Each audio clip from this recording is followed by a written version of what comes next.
We are hearing from people inside prisons after Derek Chauvin was found guilty on 2 counts of murder and 1 count of manslaughter in the murder of George Floyd. Yukari Kane of the Prison Journalism Project and Richard Richardson, the former executive editor of San Quentin News, join us now. And the Prison Journalism Project has published long stories about incarcerated people's reactions to the Chauvin verdict. Yukari, can you tell us about some of those reactions?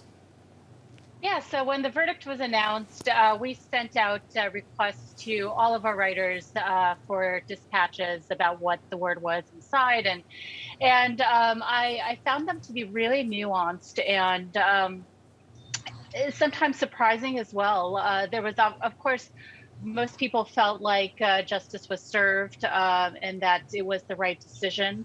But there was also a lot of reflection about the fact that we can't forget that George Floyd had died and that others have died. There was a lot of remembrance about Breonna Taylor and others. And there was a lot of hope that it would lead to meaningful reform.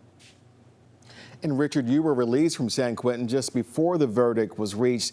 Can you share what some of the conversations were like and feelings were like from when George Floyd was killed to when Derek Chauvin went on trial? Yes, sir. So it was very emotional, because a lot of us put ourselves in George Floyd's position, as being on the other end of the law enforcement. However, it's hard to kind of straddle that fence watching a police officer be placed in the same position that Will's placed in and going through trial, and going through this criminal justice process.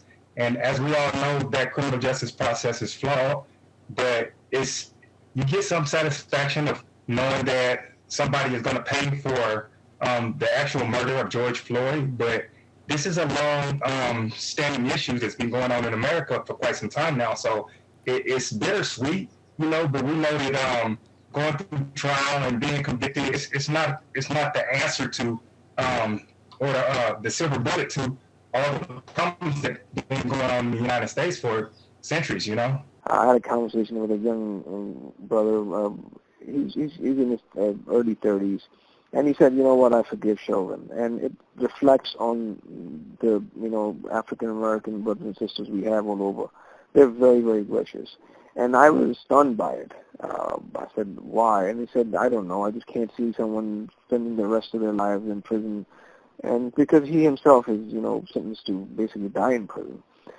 So I was stunned by that point. Yes, many have said the work continues after this verdict, even still. Really, the thing that astounded me during the whole course of the trial is those of us that were interested in the trial, we would just really talk about how awesome the prosecution was.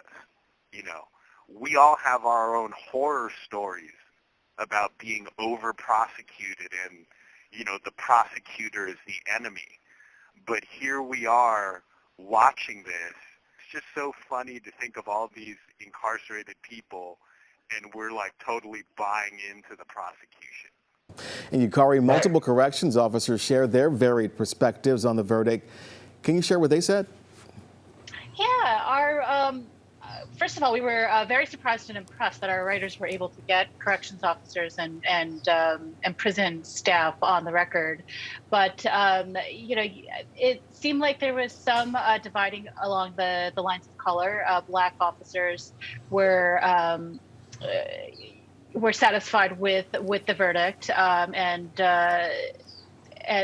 white officers, some of the more extreme comments was that Derek Chauvin was just doing his job.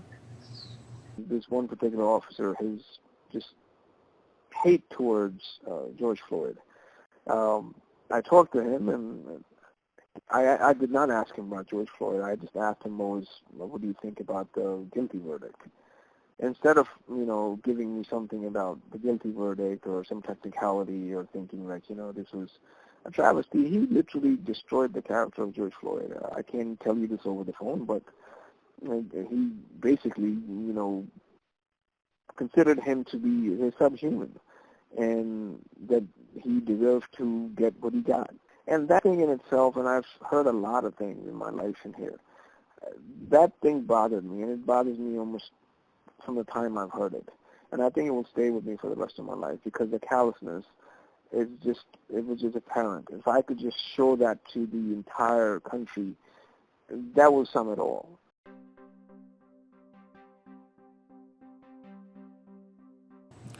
And some might wonder this. What do you think the prison experience will be like for Chauvin as a former officer now behind bars?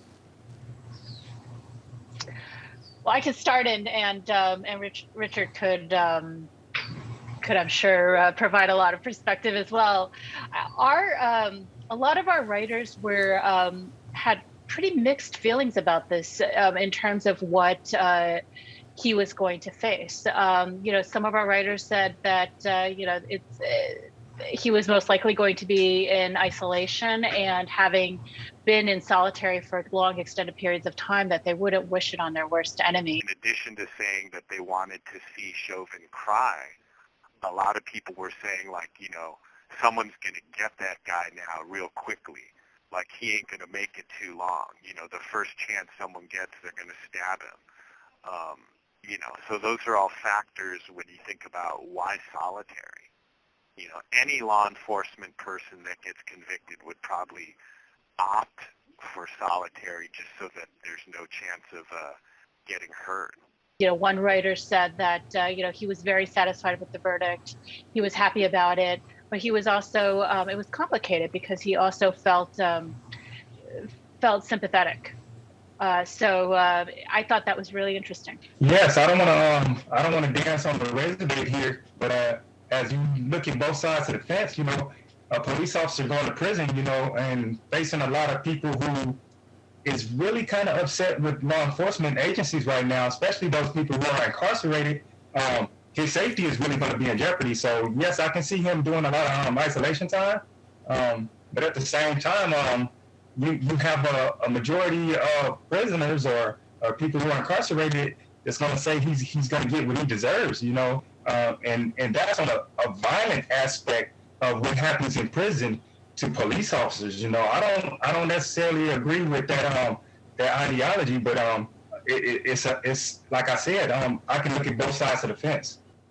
And given that he's placed in isolation, and given what he's found guilty of, do you think that's preferential treatment? When you say preferential treatment, isolation, personally, I don't think is good for anyone, regardless of what kind of crime you committed. Yukari and Richard, thank you very much for your insight.